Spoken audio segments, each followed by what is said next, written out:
Hello and welcome to the On the Whistle podcast. My name is Alasdair Howorth, and we are, of course, talking today about one of the most interesting football leagues, I think, in the world and in Africa, definitely. And that is, of course, the Ethiopian Premier League, one of the more interesting leagues in African football scene. And here to tell us about it is our favorite Ethiopian football expert. He's not just a football expert, though. He's also a medical doctor and a scout. What an impressive resume you've got, Firew Asrat. Firew, how are you doing today? Where are you calling from? And how are things in Ethiopia? Hey, how are you? Today's Monday, post Easter, the Ethiopian Orthodox Easter. Yeah, I'm in Hawassa for the league games in the southern part of the country. All is good in Ethiopia. A little bit rainy because of the El Nino, but so far so good. I cannot complain. Yeah. Yeah, El Nino has been hitting East Africa very, very hard. In particular, kind of Kenya, my own home country, it's been tough. I'm glad to hear that you're safe and you're well in Hawassa. Now, explain to me, Fear, why are you in Hawassa? Because you're saying you're there for the league games. You don't normally live there. What is going on that's brought you to Hawassa? Yeah, actually, Hawassa is my hometown. I'm back to my hometown almost after a year. Yeah, the Ethiopian Premier League is being played in a bubble format, so we usually shift, cities after playing like 5 rounds of games, 7 rounds of games in the like. So, the 2023-24 season has started in Adama, in the central part of the country, 100 kilometers away from the capital. Then after we played there, actually we took long there. It took long there around 50 rounds, almost half of the season we played there in Adama. Then we traveled to the eastern corner of the country near Djibouti, Dredawa. The little Ethiopia is also known as the little Ethiopia. Very beautiful desert queen city. We played there for 7 rounds. Now we're again in the southern part of the country to play the next 5 rounds of games. Then after probably we're going to complete the season in Addis Ababa, in the capital, if not maybe in Adama. So that's why, because of the bubble, we travel as a team, as all Premier League teams to travel together. We play the league in one city, then we travel to another. So that's why I'm here in my hometown, Hawassa. Yeah, that's really interesting because the bubble format, it feels almost like a bit of a throwback to COVID times. I'm thinking of the NBA and thinking of, I think, the PSL does it in different football leagues around the world. Why is it that Ethiopia is doing this in the bubble format? And because it's been doing it for a number of years now, since COVID. What is the reason that it's kind of stuck around kind of post COVID? Yeah, you need to choose the best one from the worst options. So for now, we cannot do it. I mean, it's a bit difficult for teams to play home and away because of the insecurity reasons happening here and there. So teams are supposed to fly week in, week out because of the insecurity. You cannot travel easily by road in some parts of the country. So for that reason, most of not only the top flight leagues, the Ethiopian Premier League, but almost all leagues, in Ethiopia, do prefer that bubble format where hopefully things will change by the coming years. Maybe there could be some adjustments, but mainly for the security reasons. The other one is for the top flight leagues, from the Ethiopian Premier League. Most of the stadiums, the infrastructures are not to the criteria set by the Ethiopian Premier League share company.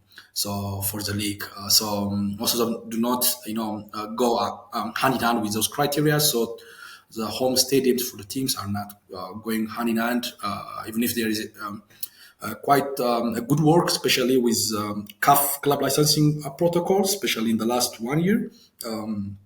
There is some change, but because of the infrastructure reasons, because as you know, our league is on TV, so the league to have its own standards, which meets the TV standards. So for that reason, we are playing in a bubble format. Mostly we are using, by the way, the university stadiums. So in Ethiopia, most of the universities to have a state of art stadiums better than those stadiums used by the public. I mean, by the clubs or by the city administration. So mostly, for instance, in Adama, we're using the university stadium. Here in Hawassa, some years ago, we've been using the Jimma University stadium. Even if most of the stadiums are not up to the, they're not completed, and then not a fancy one, but for the leagues they are standard. So that's why we are staying to that format here. And that makes a lot of sense, in the context of not only COVID, but also in the context of the conflict going on in Ethiopia. Obviously, like you say, Ethiopia is a huge country, kind of to begin with, but when you have conflicts kind of in certain areas, it's really hard to manage that from a footballing perspective. So I'm glad to hear that football has kind of been able to continue and in many ways thrive despite the challenges. And one of the reasons, you mentioned the stadiums and how, there's limited kind of infrastructure. And one of the reasons that you've been talking about how there is a real need for infrastructure is you mentioned the TV. Now, one of the interesting things about the Ethiopian Premier League now is that it is on TV, but it's not on domestic TV. It's on SuperSport, and SuperSport have chosen to buy it now. As someone from Kenya, SuperSport has come in before to East Africa. They did a deal with the Kenya Premier League, and they eventually pulled out because of the lack of infrastructure, because of the issues with the way the league is running. Why has SuperSport come in to televise the Ethiopian Premier League, and how has that impacted the league in terms of the finances, in terms of viewership? How has that kind of changed things? Well, I mean, Ethiopia is the second most populous country in Ethiopia. I mean, in Africa, next to Nigeria, and then for any trans-boundary companies, it is a hotbed. I mean, the opportunities are there. So, SuperSport have been in Ethiopia for more than 2 decades. They've been doing the English Premier League and other leagues, so everyone is loyal to. When it comes to pay TV, most of us grew up watching games through that pay TV platform. So I think 5 years ago, now they are by the next year it's going to be 5 years. So they realized the potential there, and I'm sure that they sold lots of decoders because of the Ethiopian Premier League, because Ethiopians, we are very successful in athletics. We are good runners, but our heart is in the football. So we do love our local football. So for most of us, it gives us the chance to watch our local footy. So most of the people who are not that much interested in pay TV, paying and watching, now they have started to pay and then subscribe the Super Sport, and then watch the game. So Ethiopian Premier League do put lots of. I mean, I'm sure that we do love English Premier League. English Premier League is very famous here, but at the same time, when it comes to Super Sport, I'm 100% sure their sales value has increased because of the Ethiopian Premier League. So we do love to watch our football. So when it comes to the implication, SuperSport or the multi-choice Africa or Ethiopia do have both the broadcast rights and the title naming rights. So starting from the first year, they start paying the league $4 million US, and with some increments to the end of the broadcast year, which means by the next season they are going to pay $5 million US. In total, $22 million US. Apart from the technical support, in total it gives the full package is around $68 million US. So financially, not only financially, but it gives, for instance, the league now has started to have some standards. So they are now we have started before even the CAF club licensing. The Ethiopian Premier League has said the share company has set some standards because of TV. So they are saying this stadium qualifies to host games because the games are on TV, for the security of the cameras and the like, for the obi-Wans and the like. So through that, we start to delineate lots of standards apart from the financial income we get from the super sport. Then teams have started even to take lots of technical support. I mean, technical trainings, for instance, head coach, deputy coach, they usually attend a yearly state of art trainings, home and abroad, because of the super sport, technical support accord which they signed with the Ethiopian Premier League. So lots of things happened. I mean, it helped us in some way to professionalize our league. So to start thinking of what's happening in our neighbors in Tanzania, what happened in Kenya, in South Africa. So every of the clubs, not only the clubs, the league officials, they start to to delineate themselves to learn what's happening in the other parts of the continent, especially on the continent, so that they can take the league to the next level. So it helped us a lot, apart from the financial support, and then also just telling us our product now.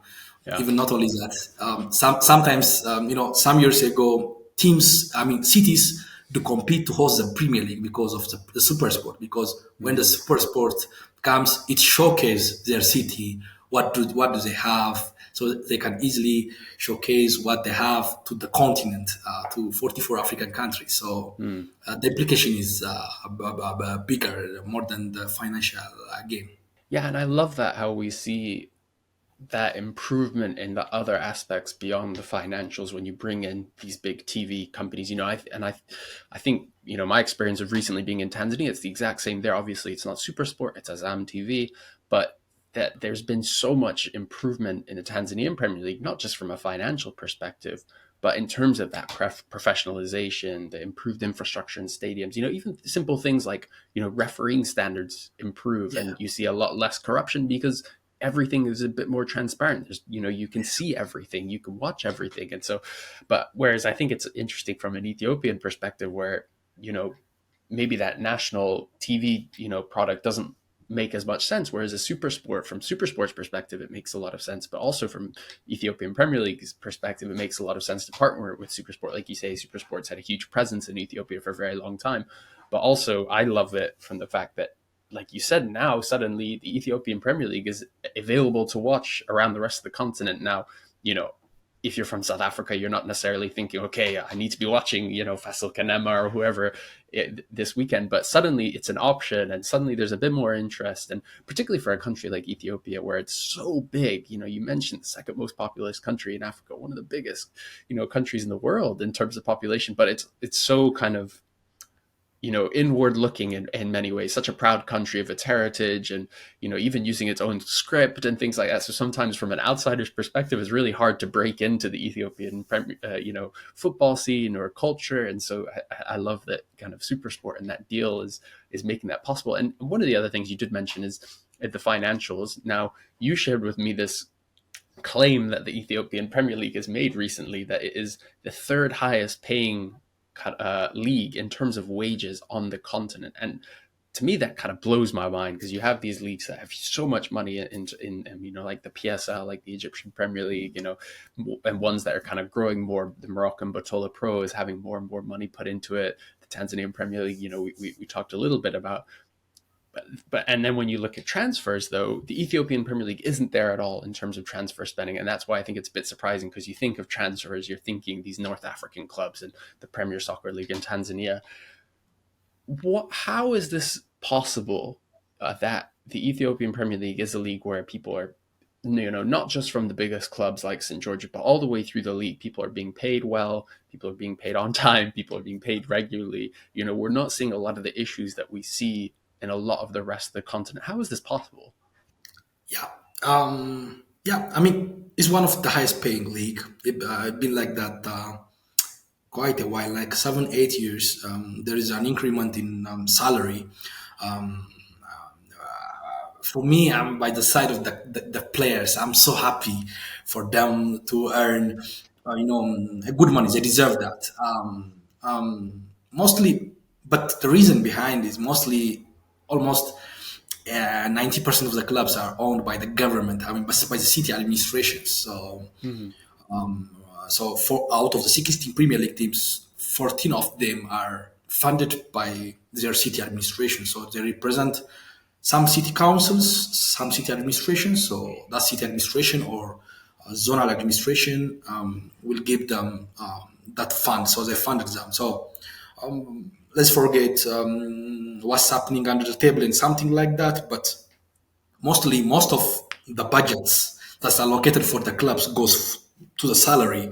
I mean, I would say more than 80, 90, even at times almost all, except from some operational costs. Most of the money goes to the salary, which is a wrong way. I mean, a team having, I mean, not having a state of art or even a standard a stadium or training pitch, paying lots of money on. I mean, just they just put lots of money on the salaries.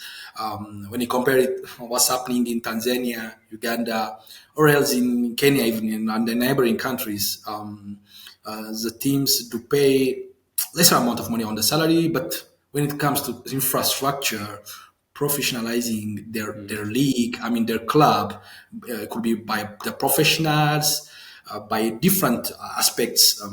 They invest a lot on those aspects, whereas they pay maybe lesser or a fair price. I mean, a fair salary for their players. But when it comes to Ethiopia, is the reverse. I mean, we are not very good in doing the infrastructure that helps us for that helps the club to sustain for many years. Rather, we put all the budget on the salaries, which is very wrong for me. But that is a fact because mostly, you know, it's funded by it's not coming from the investors' pocket. Mm, So no one is going to ask you about the return. What is the return for my investment? So it's allocated, so you have to finish that money.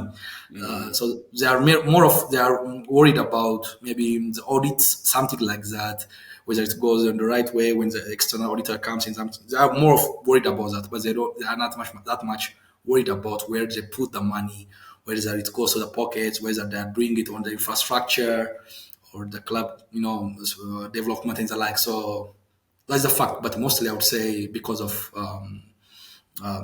it's being funded by the government, by mm. CC administrations, that makes it a little bit, unhealthy. I would say it's unhealthy, high salary. Yeah. So Mm. but I'm always happy for the players. They deserve to earn more than even the one they are earning. It has some effects on their career, but they usually homesick. They don't want to play abroad, something like that. But still, they deserve. I mean, Yeah. they are giving at their best. So I'm happy for them. But that is a Yeah, fact. Yeah. absolutely. And I think it's so rare that players on the continent get paid what they're worth and get paid regularly and beyond, the one or two big clubs. Because, we're talking about, comparing the Ethiopian Premier League with a lot of other leagues, in Tanzania or even in the PSL in South Africa, if you're at one of the big clubs, you're making an incredible amount of money. But if you're at one of the kind of relegation threatened clubs, unless it happens to be in Tanzania's case, one of the government owned ones similarly to Ethiopia, you know, you might not be getting a great salary, or the salary might not always be paid. I know that's a big issue in South Africa. And you mentioned the kind of limits of being in this situation where you putting so much money into players as opposed to infrastructure, and that's one of the reasons why I think, or you can tell me more about it, is that Ethiopia is, and from what I understand, potentially one of the only, if not the only, African league to be implementing financial fair play. And that's a big topic right now on the continent. I think particularly in say, for instance, the South African context, where Mamelodi Sundowns have just wrapped up their seventh title in a row, and because they're owned by a billionaire, Patrice Motsepe, they can just outspend every other team in the PSL, and they can win it because they have so much more money. And so it's a big topic, in terms of how do we stop that from happening? How do we, you know, make the league more fair? But in Ethiopia's context, is it to address some of these issues about where all the money is going? Explain to me, how is the financial fair play come about, and how does it work? Oh well, now there's something new in Ethiopia football in the last 5 years. The league is being now administered, regulated by the clubs themselves. So by the Ethiopian Premier League share company, which is apparently made of the 16 Premier League teams. So they buy their share. They are the one who administer themselves. Now they start to think about themselves. So they are now thinking of stability and then staying on the lane. I mean on the football lane because now we have to compete with the others, with the other neighbors, with Tanzania. Now we are seeing through the broadcast, we are seeing our potential. We can sell our commodities continentally. But if our teams are not doing good on the CAF tournaments, even our national team is not doing good on the CAF, on the CAF in the AFCON, if we are not qualifying here every time, it's going to be a tough one. So now the Ethiopian Premier League share company, that means quote unquote, I mean the Ethiopian Premier League teams, they start to devise methods to cope up with the challenges they are facing year in, year out. So you already mentioned we're a good pair, but mostly most of the time, most of the teams do not pay their players regularly. I mean, they pay good money, but mostly they are out of budget in the middle of the season because they spend most of the spendings. I mean, their budget on the salaries and something like that. So among the many adjustments, among the many guidelines, the Ethiopian Premier League share company has been trying to introduce the clubs to the clubs in the league. Lately, there is a financial fair play pact where each of the 16 teams have signed, agreed, which was under study for more than a year. So they were doing extensive studies. They were auditing each team, their payrolls for the last 3, 4, 5 seasons. So they come up with a pact that can help them at least to focus to change some of the monies they allocate on the salaries to other infrastructure. So according to this financial fair play pact, which is different from the salary cap that was introduced 5 years ago, which was not work, it didn't work out because it was a salary cap put it on each player's earnings. So according to when it goes to the Ethiopian civil code and the like, you cannot limit one can earn an individual earns this amount of money. So and then also it didn't help a lot because of that pact there used to be lots of under table transactions and the like. Rather, by the new financial fair play pact, the teams do agree to have a cap on their total spendings of salaries, I mean, and incentives. So they have agreed to have, so each of the 16 teams have agreed to not exceed the 1 million US dollar limit threshold that's given for salaries. So they can pay whatever they want for individual players. But the cumulative, the summation shouldn't be more than 1 million US dollar per year. So for that, they have agreed, along with the Ethiopian government, with the financial intelligence agencies and the like, they have agreed to have some independent body which do the control and then also which do every unexpected visits and then also that has access to their accounts and the like, so that they can fairly spend on salaries up to the limit of 1 million US dollars. So in the previous years, we heard teams spending like 2.5 million US dollars solely on salaries per year. So now it's going to prevent because teams they can lobby with their city administrations. Maybe it's going to the city administration could allocate them maybe 2 million US dollars. So, but they are only allowed to spend on the salaries the 1 million US dollars. The other 1 million US dollar is going to be invested maybe on their infrastructure, on their youth development programs, on the capacity building and the like. So hopefully it will bring some calmness on the unhealthy transactions that's happening on the football paradigm. I mean, but those top performers in the league, if they perform good, if they are special, still they have the chance to earn most of the money that's allocated. Maybe it's not affecting the individual earnings. Rather, Yeah. teams now they have start to think which player deserves this amount of money, which player doesn't deserve to earn this amount of money. So they are going to do a lot of stratification, and then also they are going to be very conscious on their choice, on their selection, which is a huge issue, a big issue in the previous years. Some underperforming players, we heard, underperforming players do earn lots of money because there could be some, under the table transactions because of the signings. Now, the team is going to lose because there is a cap, so there's going to lose lots if they sign underperforming players, Yeah. those with injuries and the like. I think that is really interesting, and also a bit. a bit of a shame because I was hoping when we were speaking about this that it would provide an insight into maybe how these other leagues could manage their financial fair play.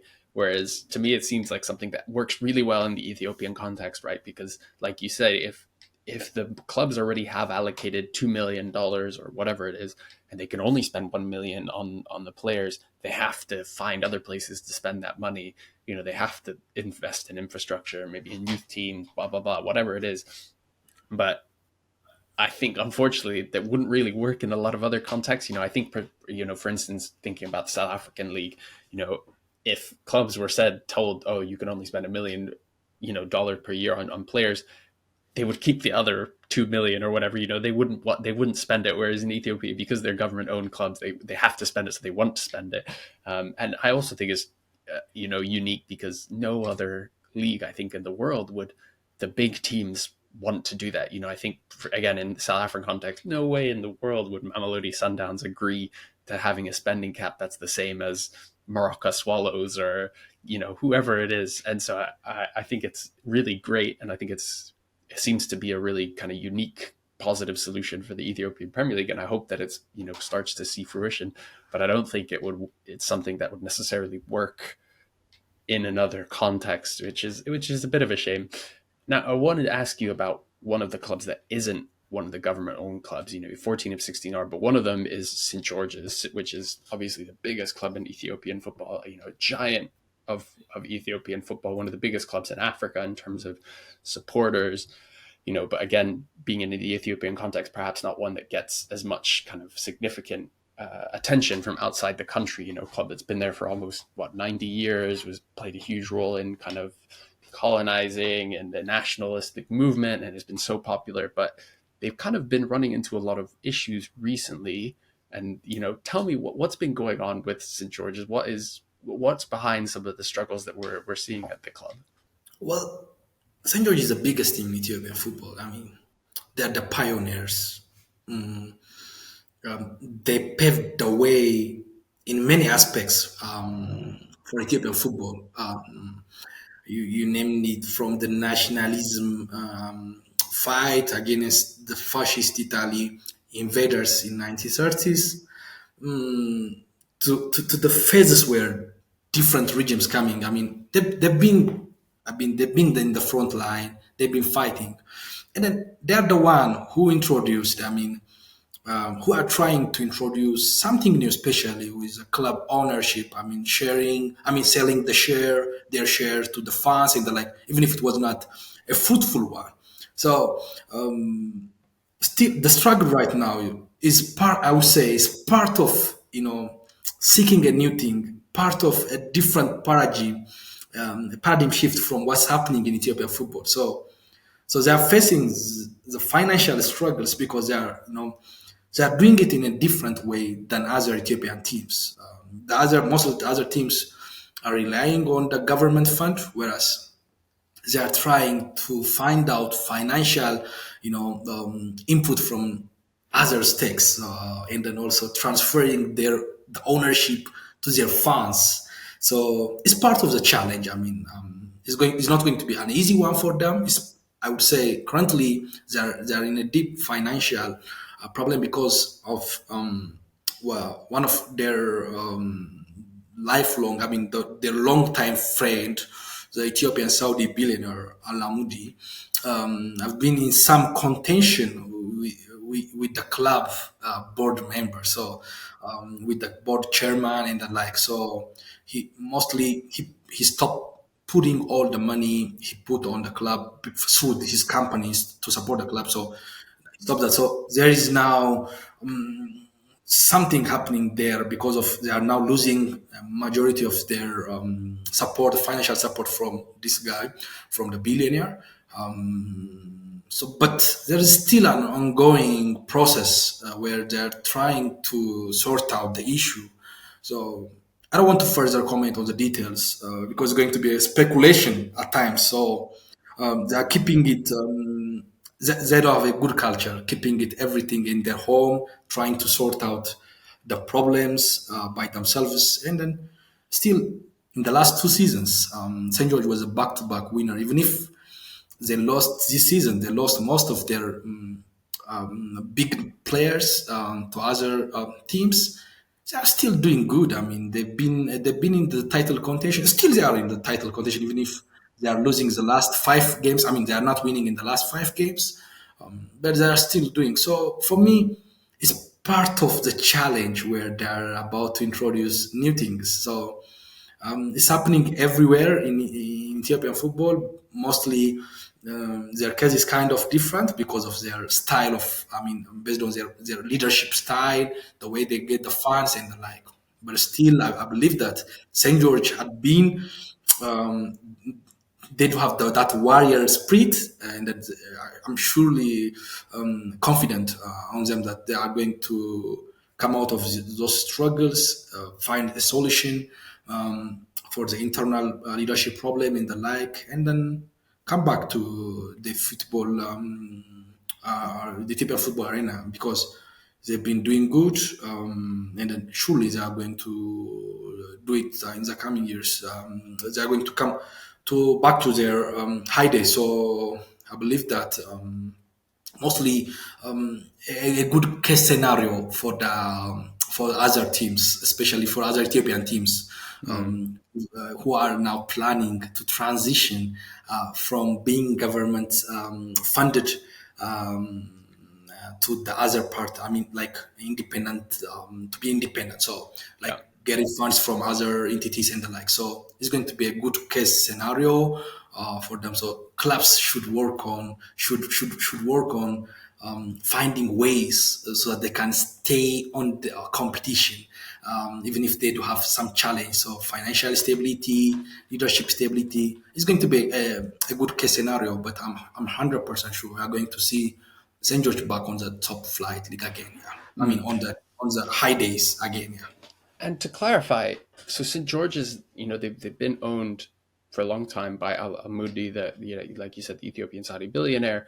And so right now, are they trying to transition away from that? You said they've been having challenge. So when you say they're trying to transition to being, having fans buying shares, is that like fans having a minority ownership of the club, or is that fans having a majority or even full ownership? How does that work in terms of who does own the club now and who will own the club? Well, Alamudi was not the owner of the club. Rather, he'd been like a guardian of the club in the last maybe 20, 25 years, for the last 20, 25 years. So he do have lots of companies in Ethiopia. So those companies do have some partnership with St. George, so they can fund, in a way of partnership. I mean, those companies for the advert Yeah, or the like like, sponsors. he puts, yes, for the sponsoring and like, so he puts some money, which helps the team to grow. So even some, like I would say 8 years, 9 years ago, under Alamudi, I mean, even if Alamudi was there, the club was planning to sell some shares to the fans. So it was on process. But in Ethiopia, lots of things happened in the last 5, 6 years. So for not only for a football team, but for even for other business aspects, it's kind of a bit a new topography is now introduced in the country, so it's not going to be uneasy. But they were trying to innovate. I mean, to find out some solutions, long lasting solutions for their financial problems and the like. So, but all of a sudden, abruptly, those companies were,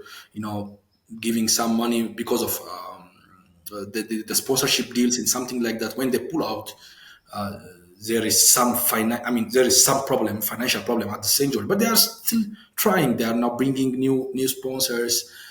Even if there is some sponsorship, there is some leadership problems. There are some questions by the fans and the like on the leadership.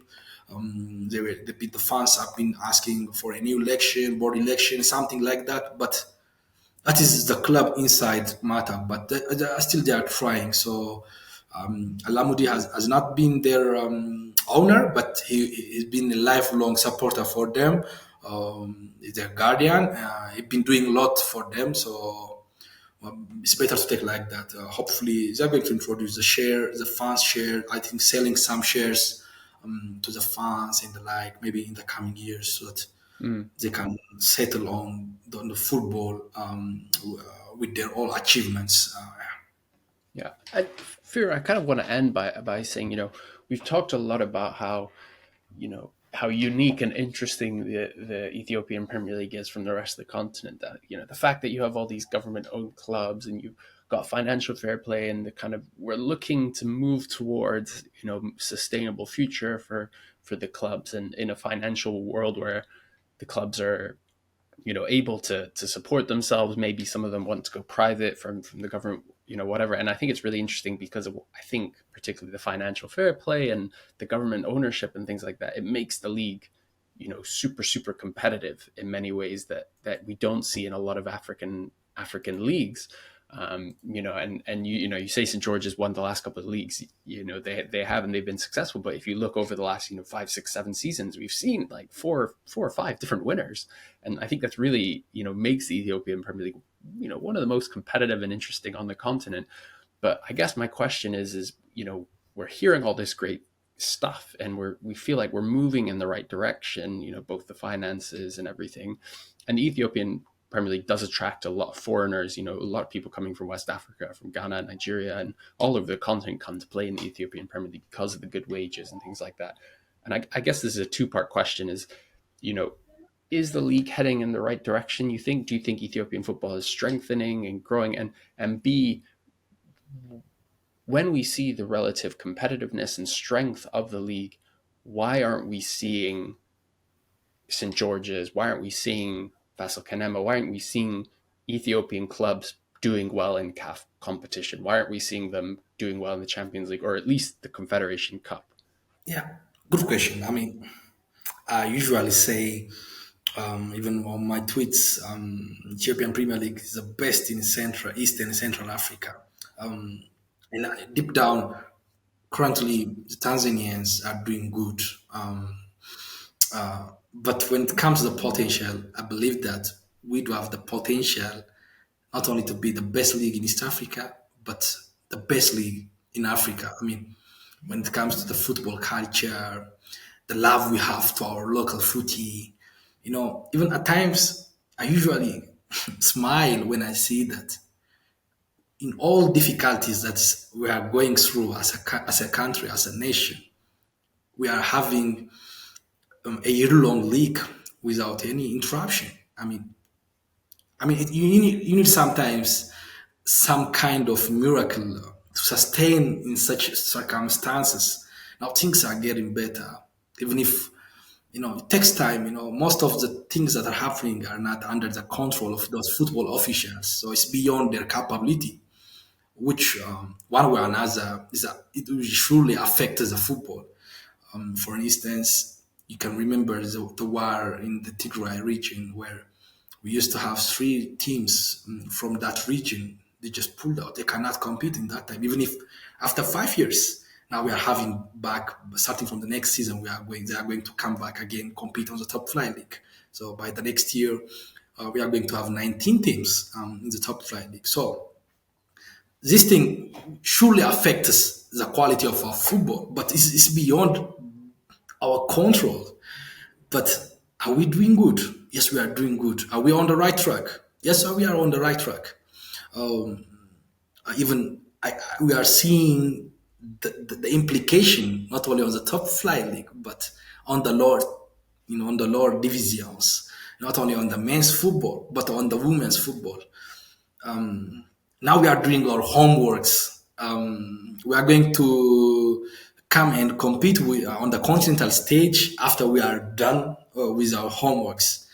We have a long way to go back home in Ethiopia, starting from professionalizing our league, putting the league on TV, financial transparency. Lots of aspects you can mention. Yes, we are moving. So a country of 120 million people, we're a football loving nation, having a very less dominant continental teams, in not only continental, just regional teams. We are not very good when we go even to Kagame Cup. It's been a while since we played even Kagame Cup. We usually skip that tournament even the Sekafa. We used to be a very good one, but now we are doing. I believe that we are doing our homeworks. We have a long way to do, but when it comes to the potential, when it comes to the football administration, I think we are on the right track, and then we are going to come back to the continent with not one or two teams with Fasil Kanema or St. George or mention it Ethiopian Coffee or Bahardar or something like that. We are going to come as 16 teams. So we are going to have good teams who have a longer, a very good financial stability throughout the year, not only on the top flight league but in the lower divisions. So, and then we do acknowledge that we are going to face lots of challenges. I can see the challenge coming by the next seasons, but I tell you, we survived. So far we came a long way. So we surely come up with evidence why we are the best league in East and Central Africa. So I do have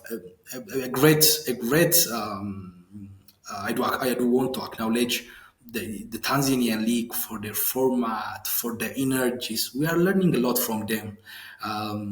We are learning from a lot from the from the North African leagues. But we are doing something at home. So when we come after some years, when we come top, it's going to be difficult for other nations to bring us down. We are going to stay there forever. So we are on the right track. But I tell you, you are going to see lots of challenges coming up to our league in the coming years. But I think we are building the sense of resilience. So now we are helping our teams to be resilient, to fight the challenge they have, not to break, to disband their teams easily for the challenge they face. So I think I'm so proud to say that we are doing good, and then we are on the right track. Yeah. And I love your positivity, the confidence, and the hope that things will get better. But I also love what you're saying about the bringing 16 teams to continental football, because I think in African football, look, we love seeing some of these big teams do brilliant stuff, but it's also not a healthy climate where I would say in 90% of our leagues it's just one or two teams dominate. And even you think of the teams that are going far in the CAF competitions. It's Wydad dominate. They're not this season, but dominate generally in Morocco. Esperance dominate in Tunisia. Al Ahly, it's and Zamalek. I think there's only been one other winner in the last 40 years in Egypt or something crazy like that. Same with Sundowns winning 7 titles in a row, Simba Yanga. Whereas this idea that actually Ethiopian football is being competitive, and when they get strong enough to come into continental competition, it's going to be multiple teams, and I think that's brilliant, and I love that. And also I think you're right to say it's important to remember the context of the league, and the fact that even the league is functioning is in itself a real achievement, considering what has been happening in the country over the last 4 years. I love the positivity. I've loved hearing about Ethiopian football, and I cannot wait to watch more and to see hopefully some of these teams thrive on the continental landscape. But Firew Asrat, thank you so much for joining the podcast again. Thank you so much for having me. It's a pleasure to be here and to share you some points about Ethiopian football.